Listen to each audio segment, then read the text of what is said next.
In a 2009 exchange between 50 Cent and Jay-Z, 50 Cent called Jay-Z a punk after Jay-Z emphasized during a BBC radio interview that no one is scared of 50 Cent.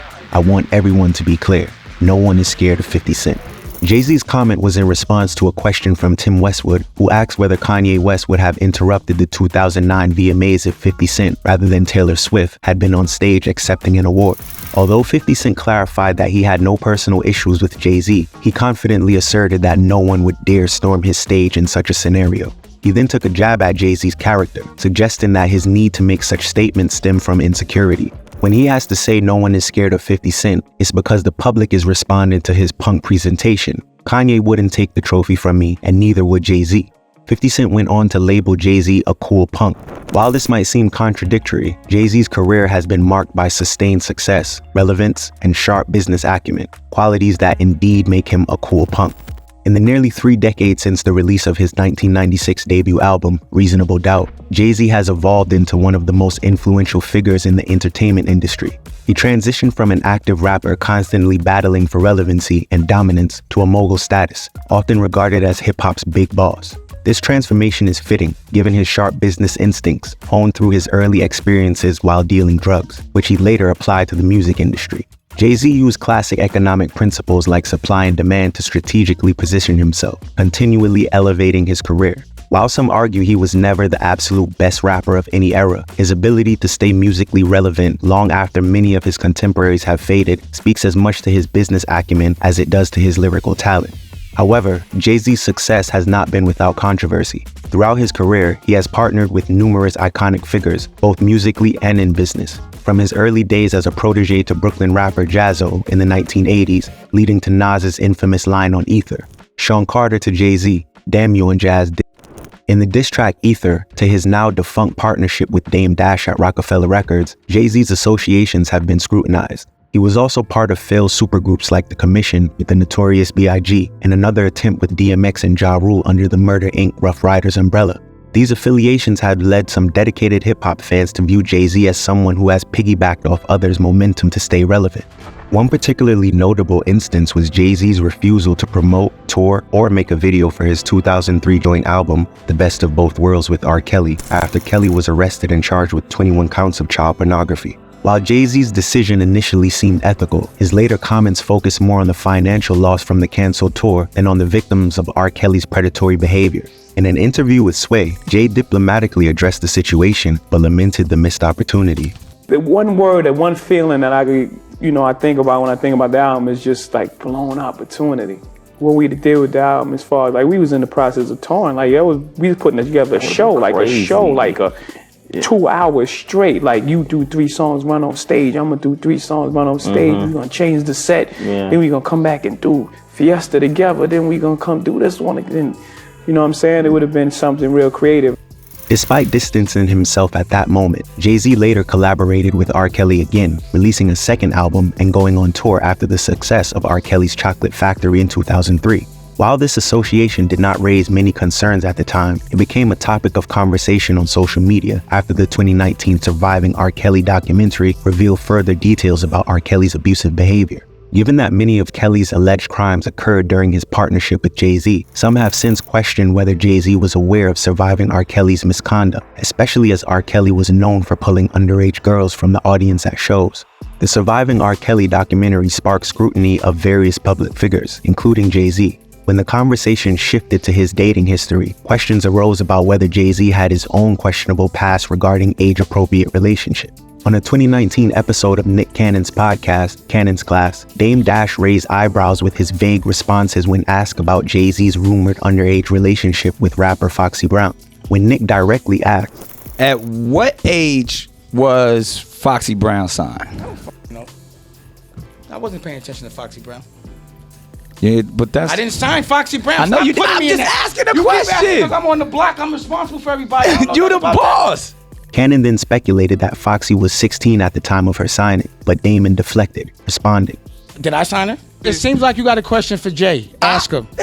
Don't ask me his questions, bro. I'm not taking it. I'm not just... Okay. Y'all can keep asking me We're questions. moving on. Y'all keep asking me questions y'all want to ask him because he ain't here. ask him. I ain't got shit to do with that, and I don't even know nothing about that. And now I don't even want to remember nothing about that. You don't want to remember. I didn't even think about Foxy Brown. I'm like, why you asking me about Foxy Brown?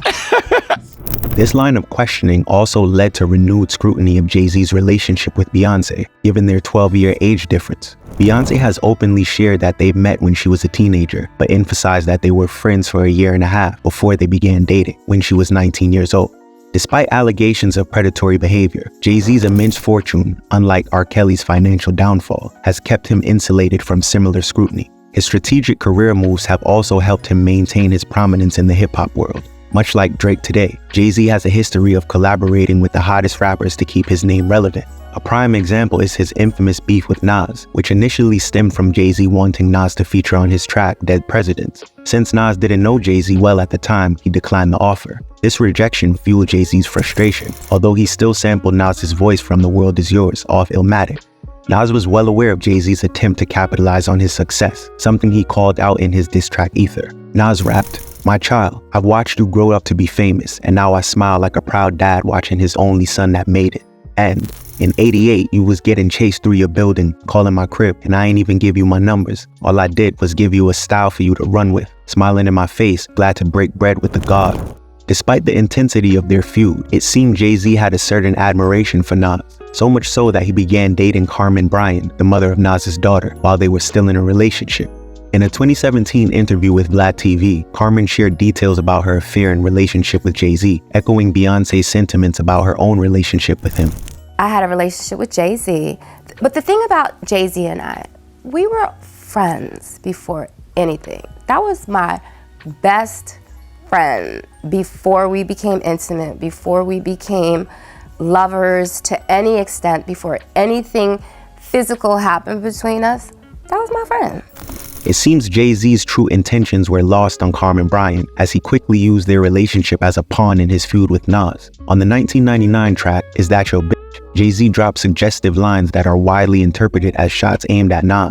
In the song, Jay-Z raps, "She keep begging me to hit it raw, so she can have my kids and say it was yours. How foul is she? And you wifed her. Shit, I put the rubber on tighter. Sent her home. When she entered home, you hugged her up. What the f is up? She got you whipped, got your kids, got your home, but that's not your bitch. You share that girl. Don't let him hear that, he'll hurl. It'll make him sick that his favorite chick ain't saving it, unfaithful bitch."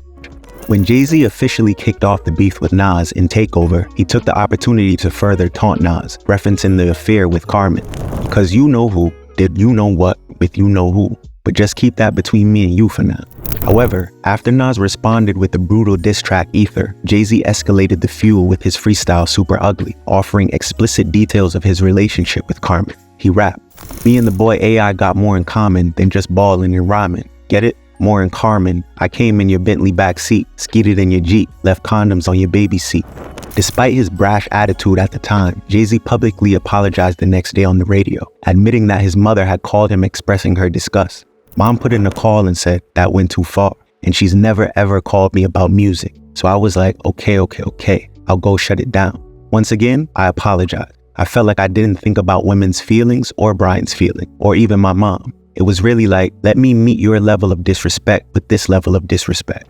This wasn't the first time Jay-Z had stirred up controversy for pursuing women linked to his peers. In a 2016 appearance on DJ Who Kid's The Hollywood Shuffle, it was revealed that the infamous 1999 stabbing of record executive Lance Rivera at the Kit Kat Club, allegedly by Jay-Z, was reportedly linked to Jay's interest in the Notorious B.I.G.'s ex-girlfriend, Charlie Baltimore. At the time, Charlie and Cameron were signed to Rivera's entertainment label. According to Cameron, Rivera, who had been a close associate of Biggie and helped shape his career, was trying to prevent Jay-Z from getting involved with Charlie.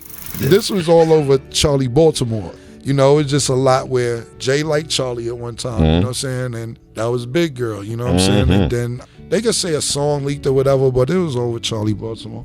This contradicted earlier rumors that the altercation occurred because Jay-Z believed Rivera had leaked his upcoming album, Volume 3, Life and Times of S. Carter.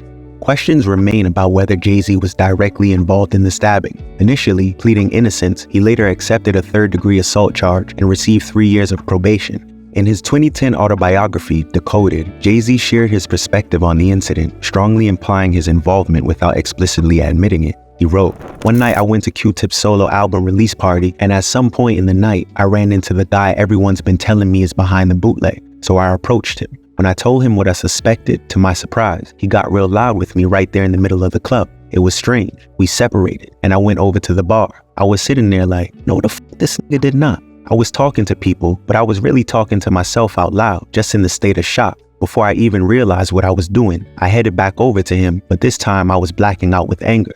The next thing I knew, all hell had broken loose in the club. That night, the guy went straight to the police and I was indicted. There was no reason to put my life on the line and the lives of everyone who depends on me because of a momentary loss of control. I vowed to never allow myself to be in a situation like that again. However, some questioned Jay-Z's involvement in the stabbing, including Nas, who suggested in his diss track Ether that Jay-Z took the blame for someone else, rapping, and your man stabbed Un and made you take the blame. In a 2023 interview with Vlad TV, Rivera himself supported Nas's claim. Reflecting on that night, he recounted, "What happened that night was I showed up to support. Jay, bunch of us is in there. I ended up getting surrounded by a bunch of people. It was probably 10 knives that I knew of, and I ended up getting stabbed at the Kit Kat Club." When asked directly by Vlad if Jay-Z was the one who stabbed him, Rivera laughed and responded, "No, Jay-Z was not the guy who actually stabbed me that night." He further explained that stabbing someone wasn't in Jay-Z's nature, describing him as a nice guy. When Vlad brought up Cam'ron's claim that the incident was over Charlie Baltimore, Rivera didn't deny it but cautiously replied, "You know, I can't speak for what information Cam'ron has. Cam'ron wasn't there." For those familiar with Jay-Z's rise, Rivera's comments weren't surprising. Jay-Z had been both a friend and admirer of Biggie, often quoting Biggie's lyrics in his own verses. Some saw this as a tribute to his late friend, while others believed Jay-Z was capitalizing on Biggie's legacy to elevate his own career, especially since Biggie was a much bigger artist at the time of his death. Additionally, critics argued that Jay-Z's music after Biggie's tragic death in March 1997 suggested he saw it as an opportunity to claim the top spot in New York, and by extension, the entire rap game. In his song, The City Is Mine, the second single from his 1997 album, In My Lifetime Volume 1, Jay-Z raps, "You held it down long enough, let me take those reins." Nas also called out Jay-Z's repeated references to Biggie in their feud, rapping on Ether. "First, Biggie's your man, then you got the nerve to say that you better than Big, dick-sucking lips. Why don't you let the late great veteran live?" Before later asking, "How much of Biggie's rhymes is gonna come out your fat lips?" Overall, Jay-Z's actions towards his peers paint a picture of someone with a strategic and calculating nature. Often regarded as calm, composed, and even a nice guy, his quiet demeanor has served as a powerful asset in the image-driven world of hip-hop. A clear pattern emerges when Jay-Z perceives another rapper to be on his level or potentially superior. He befriends them, as seen with Biggie, DMX, Ja Rule, and his attempts with Nas and Cam'ron. However, beneath the surface, Jay-Z may be searching for vulnerabilities, often involving women, to gain leverage. This tactic allows him to either hold something over his rivals, as he tried with Nas before later apologizing at the behest of his mother, or perhaps it's part of his psychological game, convincing himself that by winning over his competitor's girl, he's proving his own dominance, as Cam'ron suggested in relation to Charlie Baltimore. From independently releasing his debut album, Reasonable Doubt, with Priority Records, to becoming the president of Def Jam Recordings less than a decade later, and ultimately becoming hip-hop's first billionaire, Jay-Z's rise has been nothing short of monumental. In addition to his business ventures, including owning his own streaming service, his marriage to Beyonce has cemented his status as one of the entertainment industry's most influential figures. One thing is clear, in the Jay-Z ecosystem, there's only room for one major rap superstar, Jay-Z himself. Despite his immense personal success, most rappers and executives publicly aligned with him have struggled to reach their full potential. Artists like Memphis Bleek, Freeway, Beanie Sigel, and Emil never fully capitalized on their early promise. Only Cam'ron and Kanye West managed to sustain successful careers post-Rockefeller, likely because they had the foresight to branch out on their own, while others remain reliant on Jay-Z for their success. In an interesting exchange between Cam'ron and DJ Who Kid, Cam'ron revealed a story about Kanye West that sheds light on Jay-Z's approach. According to Cam'ron, Kanye originally created the beat for H to the Izzo for him and was ready to record verses, but just 2 weeks later, he heard Jay-Z's version on the radio. While this could be seen as a standard competition in hip-hop, it's worth noting that at the time, Cam'ron was signed to Jay-Z's Rockefeller Records. By taking the track for himself, Jay-Z directly undermined his own artist to advance his own career. Jay-Z has been known for his cunning moves in the rap game. One of his most infamous moments occurred during his 2001 feud with Prodigy of Mobb Deep. At the annual Hot 97 Summer Jam concert, Jay-Z made hip-hop history by not only bringing out Michael Jackson, but also humiliating Prodigy. He displayed a childhood photo of Prodigy dressed as Michael Jackson and followed it up by performing his diss track Takeover, where he mocked Prodigy with the lines, "When I was pushing weight back in '88, you was a ballerina. I got the pictures, I seen you. Then you dropped shook ones, switch your demeanor. Well, we don't believe you. You need more people." Prodigy later revealed in his autobiography, My Infamous Life, that the photo had been leaked to Jay-Z by Ashanti, who was a student at Prodigy's grandmother's dance studio. In a 2012 Breakfast Club interview, Prodigy shared more details, explaining that the picture came from a booklet his grandmother had created for her dance program, which featured Prodigy as a child in his Michael Jackson getup at one of the studio's concerts held at Carnegie Hall. "That came from my grandmother's program. Every year she did a concert at Carnegie Hall in Lincoln Center, and she would do this program booklet for the families and kids that were in the school. Of course, she had her grandson in there, and I thought I was Michael Jackson back in the day, so I had my mic get up on and all of that. That's where the picture came from." Prodigy and his crew were not willing to let their feud with Jay-Z go unresolved, and after a chance encounter at Diddy's restaurant Justin's, they were prepared for a confrontation that could have taken a deadly turn. In his autobiography, Prodigy recounts the tense moment in detail. As the DJ announced Jay-Z and Jermaine Dupri's presence, Prodigy began scanning the room, asking, "Where's Jay-Z?" Unable to spot him, he and his crew, Godfather, Nitty, and Kiko, positioned themselves at the front door, determined not to let Jay-Z leave without addressing the situation. "P, we're gonna beat the lips off Jay-Z's face soon as we see him," his crew assured him, with Kiko even ready to escalate matters by pulling a gun. Prodigy, however, urged restraint, saying, "No, it's not that serious. We're just gonna beat him up. Don't pull that gun out." Through the crowd, Prodigy finally saw Jay-Z and Jermaine Dupri approaching with 3 bodyguards. Jermaine, aware of the beef, looked visibly shaken and quickly made his exit. Jay-Z, on the other hand, approached the group calmly. From a few yards away, he extended his hand toward Prodigy and said, "It ain't no beef. It's just music, man. No drama." Prodigy shook Jay's hand but expressed his frustration, saying, "I just wish you would have spoken to me before you said those things about me in the source." Jay-Z reiterated that there was no real issue, and Prodigy allowed him to leave peacefully. Reflecting on the encounter, Prodigy realized that Jay-Z wasn't the threat he imagined. "Keep in mind that I let him walk out. Queen Pen is my witness. I could have changed Jay's future that night, but I chose not to. Jay put up the white flag, and his cop-out made me instantly realize that he wasn't a threat. He's just a big old stuffed animal, a camel to be exact. I got serious beef with real gangsters. Jay's just a waste of time." Over time, many details fade into obscurity, and Jay-Z has managed to shed much of his punk persona in favor of his current image as a business mogul. However, there have been moments when his moral compass seemed misaligned. Notably, his involvement in moving the New Jersey Nets to Brooklyn played a role in gentrifying the area he once called home. Despite owning only a small, almost symbolic percentage of the team, Jay-Z portrayed himself as if he owned both the team and the arena, creating a narrative that appealed to his fans. Now, as Jay-Z moves beyond his prime era in hip-hop, he can rest easy, knowing that many of his former adversaries are either deceased or have faded from the spotlight. Interestingly, he was quick to reconcile and sign Nas, one of his fiercest rivals, suggesting that Jay-Z knows exactly who he can and cannot push to the limit.